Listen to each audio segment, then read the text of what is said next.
Hello everyone, I am किशोर कारसेकर। तो इस video में हम बात करने वाले हैं मेडिकल प्रोसेस के ग्रुपिंग के बारे में। देखा जाए तो अभी करंटली सभी स्टूडेंट्स का, जो भी स्टूडेंट्स सीबीएसई बोर्ड से यहाँ पे एग्जामिनेशन दे रहे थे, उन सभी स्टूडेंट्स का यहाँ पे रिजल्ट लग चुका है।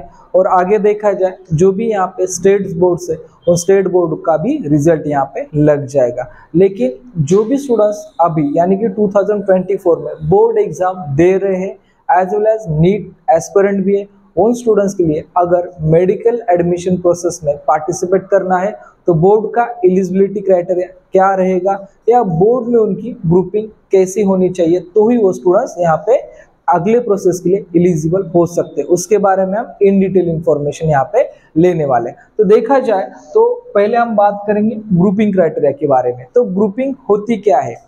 तो आप अगर जब 12th एग्जाम दे रहे तब आपके पास फिजिक्स, केमिस्ट्री और बायोलॉजी, अगर ये तीन सब्जेक्ट के थ्रू अगर आपने 12th पास आउट किया है तो वो सभी स्टूडेंट्स यहाँ पे एलिजिबल है फॉर मेडिकल काउंसलिंग प्रोसेस। चाहे वो काउंसलिंग एमसीसी काउंसलिंग हो या वो काउंसलिंग स्टेट काउंसलिंग हो, कौन सी भी आपकी अगर काउंसलिंग होती है तो आप एलिजिबल हो जाते हैं इन सब्जेक्ट में, फिजिक्स, केमिस्ट्री एंड बायोलॉजी। इस सब्जेक्ट में अगर आपको आउट ऑफ 300 150 मार्क्स अगर आते हैं तो आप एलिजिबल हो जाते हैं मेडिकल प्रोसेस के काउंसलिंग के लिए।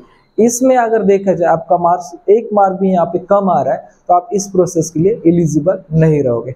तो इसलिए जो भी स्टूडेंट्स यहाँ पे 12th का रिजल्ट आ चुका है और रिजल्ट आने के बाद यहाँ पे थोड़ा नीट के रिजल्ट का वेट कर रहे हैं, तो उन सभी स्टूडेंट्स को जो भी आपका ग्रुपिंग क्राइटेरिया रहने वाला है वो ग्रुपिंग क्राइटेरिया, उसमें आपको फिजिक्स, केमिस्ट्री एंड बायोलॉजी ये तीन सब्जेक्ट एडिशनल करके आपकी यहाँ पे ग्रुपिंग कंसीडर हो जाती है। क्योंकि ग्रुपिंग का मीनिंग ये ग्रुप ऑफ सब्जेक्ट, तो ग्रुप ऑफ सब्जेक्ट में कौन से सब्जेक्ट आएंगे? फिजिक्स, केमिस्ट्री एंड बायोलॉजी, तीन सब्जेक्ट आएंगे और तीन सब्जेक्ट में आपका ग्रुप कंप्लीटली सक्सेसफुल होना चाहिए।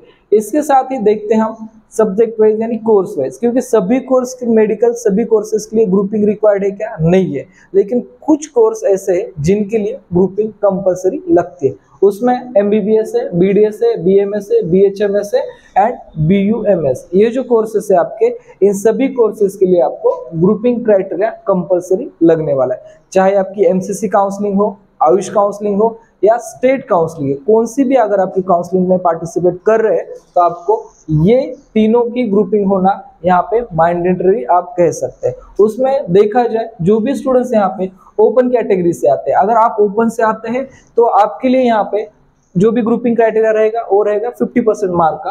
और उस क्राइटेरिया में अगर देखा जाए 50% मार्क की क्राइटेरिया में, तो आपका जो भी यहाँ पे फिजिक्स है, केमिस्ट्री है और बायोलॉजी जो सब्जेक्ट है, इन सभी सब्जेक्ट की टोटल ग्रुपिंग आपको आउट ऑफ 300 150 मार्क्स आपके होने ही चाहिए। ठीक से सुनिए, यहाँ पे subject physics, chemistry and biology, ये तीनों सब्जेक्ट पकड़ के आपको 300 में से 150 अगर ग्रुपिंग आपकी हो जाती है तो ही आप एलिजिबल हो फॉर फर्दर कोर्स के लिए। अगर इनमें से आपका एक भी मार्क यानी कि 149 तक भी आपका यहाँ पे ग्रुप हो जाता है, जस्ट 1 मार्क यहाँ पे कम आ रहा है, तो भी आपका यहाँ पे ग्रुपिंग कंसीडर नहीं होगा, क्योंकि आपका यहाँ पे ग्रुपिंग कंसीडरेशन के लिए 150 मार्क्स ही यहाँ पे होने चाहिए। ये सबसे इंपॉर्टेंट पार्ट है, क्योंकि जो भी स्टूडेंट्स यहाँ पे 2024 है या 2025 भी रहेगा, जो एग्जाम बोर्ड एग्जाम देने वाले, वो सभी स्टूडेंट्स को ये ग्रुपिंग क्राइटेरिया पता होना चाहिए।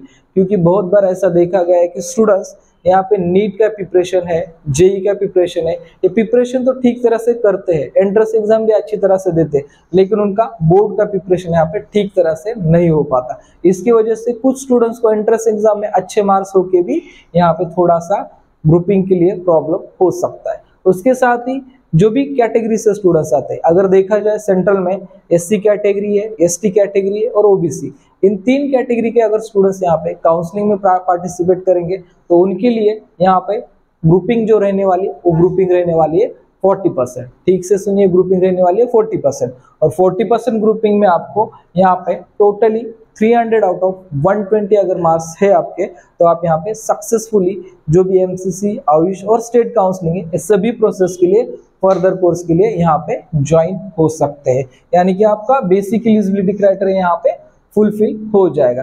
उसके बाद कुछ ऐसे कोर्सेस है जिन कोर्सेस के लिए आपको यहाँ पे ग्रुपिंग की कोई जरूरत नहीं, जैसे कि बीपीटीएच है, बीओटीएच है, यानी कि bachelor of physiotherapy, bachelor of occupational therapy, ये जो आपके ऑप्शंस रहेंगे, इसके लिए आपका 12th पासिंग होना ही इंपॉर्टेंट है। इसमें ऐसा कुछ ग्रुपिंग क्राइटेरिया यहाँ पे नहीं लगने वाला है, चाहे वो किसी भी स्टेट का स्टूडेंट्स हो उसको कोई प्रॉब्लम नहीं होने वाला। उसके बाद है BASLP स्कोर, उसके मैंने लॉन्ग फॉर्म भी यहाँ पे मेंशन किए, वो भी आप यहाँ पे चेक कर सकते हैं। उसके लिए भी आपको HSC पासिंग चाहिए, और HSC पासिंग में आपको फिजिक्स, केमिस्ट्री एंड बायोलॉजी, इसके साथ इनकेस आपका फिजिक्स, बायोलॉजी और मैथमेटिक्स भी अगर रहता है तो भी आप इस कोर्स के लिए यहाँ पे एलिजिबल रहने वाले हैं।